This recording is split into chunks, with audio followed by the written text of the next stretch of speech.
এই যে দেখে নিন, আমার পাশে সাধন আর সুশান্ত দুইজন আমার পাশে দাঁড়িয়ে আছে।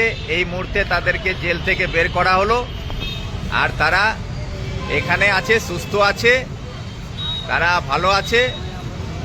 তার মা, তার স্ত্রী, তার বাবা যারা ওখানে আছেন তারা দেখে নিন। আপনাদের ছেলে দুজনেই আমার পাশে দাঁড়িয়ে আছে, জেলের বাইরে আছে। আর চিন্তার কোনো কারণ নাই, এরা বাড়ি পাঠাচ্ছি, আর আপনাদের কাছে খুব শীঘ্রই এরা বাড়ি পৌঁছে যাবে। তারপরে ভালো করে রান্না করে খাওয়া দাওয়া করাবেন, ঠিক আছে? এই তুমি বলে দাও। হ্যাঁ, আমরা ছুটে গেছি জেল থেকে, ভালো আছি বলো। ভালো আছি আমরা। সুশান্ত তুমিও বলে দাও। হ্যাঁ, ভালো আছে, এখন যাচ্ছি।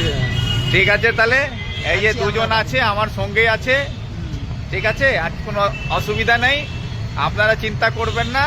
এদেরকে বাড়ি পাঠিয়ে দিচ্ছি, আর এরা খুব শীঘ্রই বাড়ি পৌঁছে যাবে। ধন্যবাদ।